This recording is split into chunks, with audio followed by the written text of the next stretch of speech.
GPay பண்ணிட்டு வாங்க ஒரு நிமிஷம். ஜிபே பண்ணிட்டேன். நீங்கள் இப்படி அழகாக இருக்கிறதுக்கு காரணமாவது என்னன்னு சொல்லுங்கள் ப்ளீஸ். அதெல்லாம் மேக்கப். மேக்கப்பா? ஆனால் நீங்கள் மேக்கப் இல்லாமல் தானே இருக்கீங்க. உங்கள் லிப்பில் பாருங்கள், உங்கள் ஆப்பிள் ஒட்டியிருக்கு. லிப்ஸ்டிக்கு எல்லாம் போட்டுருந்தா இருக்கும். இதெல்லாம் கம்மி பண்ணிக்கிட்டு போடணும். இந்த வேலைக்கெல்லாம் போடணும். என்ன பண்ணுறீங்க? செல்ஃபி எடுக்கிறேன். Okay okay. நானே ஜிபே பண்ணுறேன். இதில் வேற என்ன பண்ணுறீங்கன்னு கேட்குறேன். ஜிபே பண்ணுவோம். உங்கள் ஹேர் எப்படி இவ்வளோ சூப்பராக இருக்குது? எப்படி மெயின்டைன் பண்ணுறீங்க? அதான் கொஞ்சம் மேக்கப்பு, அது ஹேரில் வந்து கொஞ்சம் முடி கொஞ்சம் வெட்டிக்கலாம்.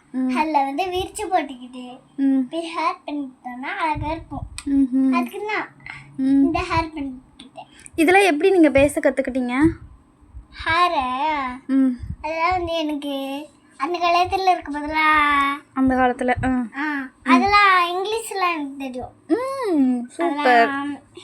எனக்கு சும்மா தெரியும். ஆனால் எங்கள் அம்மா இல்லை, எங்கள் அம்மாலாம் இங்கிலீஷ் தான் கற்றுக் கொடுக்க சொல்லுவாங்க. ஆனால் படிக்க சொல்லுவாங்க. ஆனால் செல்லுன்னு தான் சொல்லுவாங்க. படிக்கிறது கம்மி. அச்சோ, செல்லு தான் பார்ப்பீங்களா நிறையா? ஆமாம், எங்கள் அம்மா இல்லை அந்த காலத்தில் இருக்கும்போதுலாம். அந்த காலத்தில். ஆமாம், அந்த